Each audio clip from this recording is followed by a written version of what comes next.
HBO, how's it going? So you know this petition to remake season 8 of Game of Thrones? What do you think?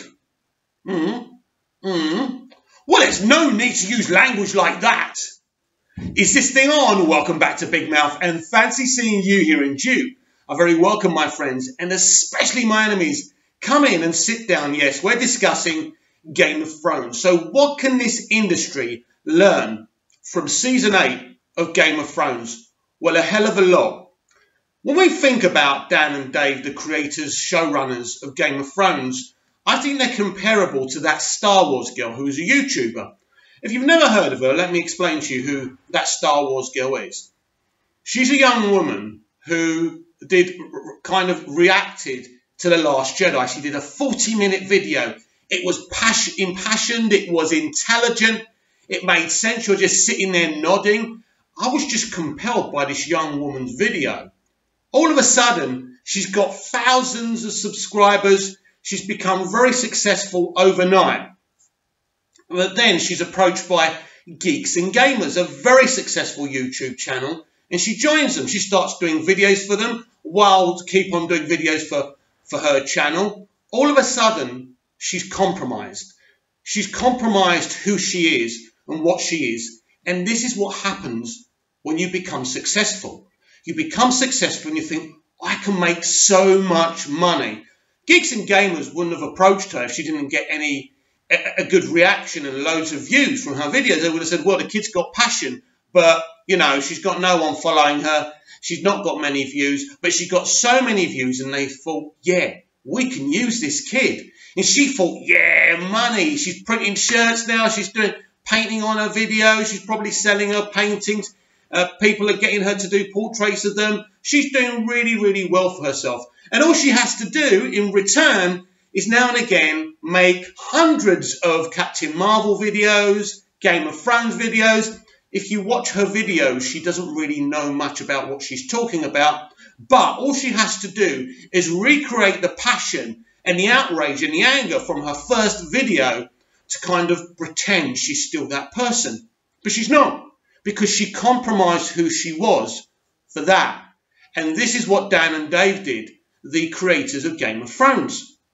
These were two ordinary young men who loved the Game of Thrones novels. We already know that George R.R. Martin didn't really want to do anything with his books. He didn't want them to become films or TV shows unless he met someone who could adapt them properly. He met Dan and Dave. They convinced him that they could adapt his books, and they did. They created one of the best TV shows. It happening via HBO was brilliant because they make quality. And for 4, 5, 6 years, let's say, it was the greatest show we've ever seen. It's not my favourite show ever. I'd say 24 is a much better show than Game of Thrones, but that's for me personally. So I've never read the books, but basically, so Dan and Dave have written and adapted these great books.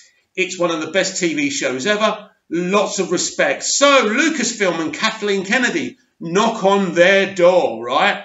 So how would you like to do a Star Wars trilogy? Yeah, just tell me where to go. Well, you can't do Game of Thrones. You've got to kind of finish doing Game of Thrones pretty quickly. We're going to offer you a lot of money because we want a film ready for 2022. So Dan and Dave go, yeah, money, mate. Yeah, sorry, HBO. Season 8 will have to be the last. Plus, you'll have to cut it to 6 episodes. Just like that Star Wars girl, they compromised who they were for the bigger picture.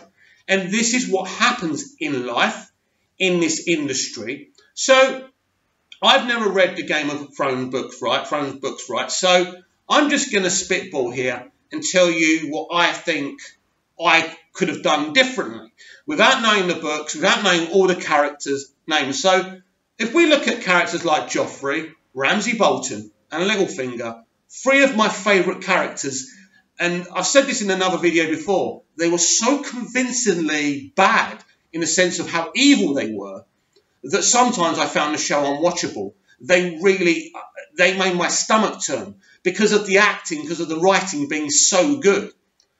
So I think one of the mistakes was those characters left the show too quickly. I would have had those 3 villains in the final season. Battle of the Bastards would in fact be the season premiere, right? So you've got big events to celebrate this brilliant show all through the thing. I genuinely believe the kind of final battle with the White Walkers, the Night King, should have coexisted kind of in the final episode at least, or the final 2 episodes, right? So you've got the kind of Cersei battle, and you've got this final battle with the Night Walkers. Is it the White Walkers? Not the Night Walkers. It's the Night King, the White Walkers. You know what I mean. I told you I didn't know everything, right? But that's taking the piss, isn't it? So you've got these kind of battles happening kind of around the final 2 episodes. And you've still got Joffrey in the final season. So someone has to kill him. He has to die. Obviously, Sansa's journey would have been a lot different if Joffrey was still around. So she could have killed him in the final season. That would have been interesting. And then let's just say Ramsay Bolton joins forces with Cersei. They shag. They become lovers. They become this power team. A really, really powerful situation, right? So let's say, right, that Ramsay Bolton betrays Cersei. He kills Cersei, right? Oh, there's a better twist. Arya is wearing Ramsay's mask. She's all face, right? She's already killed Ramsay, but we don't know that. And she kills Cersei, disguised as Ramsay. Basically, let me explain to you with Game of Thrones. It was very powerful. They had great characters, great heroes, great villains. But it started to tail off in the final 2 or 3 seasons. It wasn't the same show anymore. You know when you've got all these characters as friends, really kind of larger than life, but you're not friends with them anymore. And you just kind of think, what's the point of all this anymore? And this is what I felt with Game of Thrones. It became more shallow. And I think this was the problem. So if you come into the final season with these 3 villains, you've got something so big, so climactic. And another thing, and we've all said it, it's not groundbreaking. Cersei needed more dialogue. We needed to see more of her. She was such a massive villain, a massive character, and we needed her to be front and centre as much as Dany was as well. Now, should Jon Snow kill Dany? Now, this is the whole thing.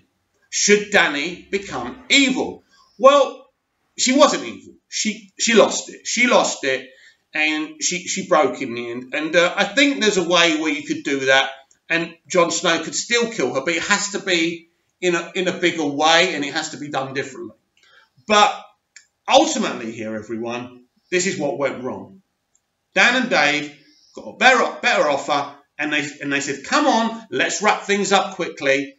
And it became lazy, it became rushed. And again, I'm not saying anything groundbreaking. It's just a situation. So now you've got kind of a legacy that isn't very good. This legacy should be the best we've ever seen. But this is... Bad is not a good choice of words as far as I'm concerned, because the production values are so good. But then when you think about the water bottle under the seat in the final episode, the coffee cup earlier on in the season, and you think, were they doing this on purpose as a kind of joke? Not a great joke, if you like, but it seems foreign to me how people can be this, I don't know the word to choose, buffoonish about something that meant so much to so many people.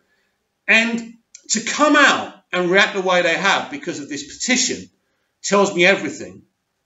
We're being disrespectful to the people who made this show. No, we're not. We're not being disrespectful. You have been disrespectful to us. You take our money, you take people's subscription for HBO, Sky, or whoever you're paying to watch Game of Thrones, and you expect the consumer just to sit there and take it lying down. They're not. Ultimately, let me explain to you what Dan and Dave ultimately did. It's like me, all of a sudden, getting loads of views, right, and loads of subs, And this big YouTube kind of outfit goes, right, we want you to do videos saying you hate Zack Snyder, you hate the DCEU, because I think you lot know I love Zack Snyder and I love the DCEU, I love Man of Steel and BVS. Imagine me all of a sudden saying I hated that for money. I'm never going to do that. Promise? No, I'm never going to do that. But that's the thing. Basically, Dan and Dave took the money. But I saw a video with George R.R. Martin at a public event with Dan and Dave. Dan and Dave are just kind of catching up, and he's in a crowd and going, why was it cancelled?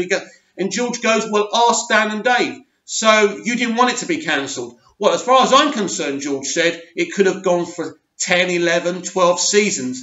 Why do you think they're developing 3 to 5 prequels? So this show could have just gone on.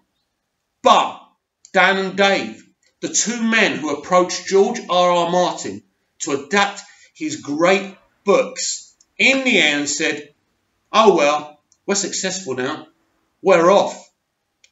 But the consequences to this are bigger than just to Game of Thrones.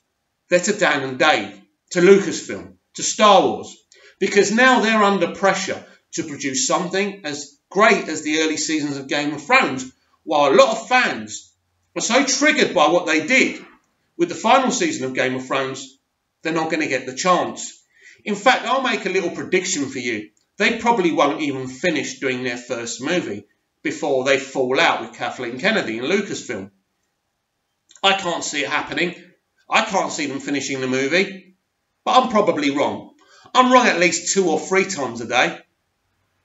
It's so messy and so uncomfortable because they wanted the 30 pieces of silver. And that's a shame, because it is a shame. But then who can turn down doing Star Wars? Well, it's difficult, isn't it? Of course it's difficult to turn down doing Star Wars. But you're making Game of Thrones, which right now is probably bigger than Star Wars after the mess of the Last Jedi. So why not keep on doing Game of Thrones? Of course there's ambition there. But to sacrifice something that you loved for so long for something else is hurtful. But it's also human nature. I understand why. I understand their motivations. But at the end of the day, this is the industry.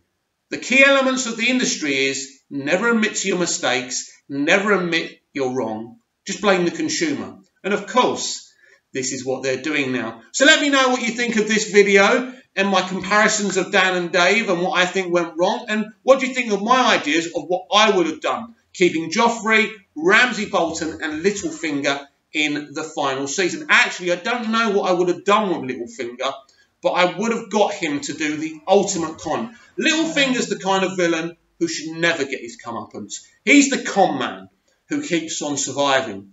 I like that. And I didn't like the fact that he died. He was one of the best villains I've ever seen on television, by the way. So anyway, let me know what you think. Comment, like, share, and please subscribe.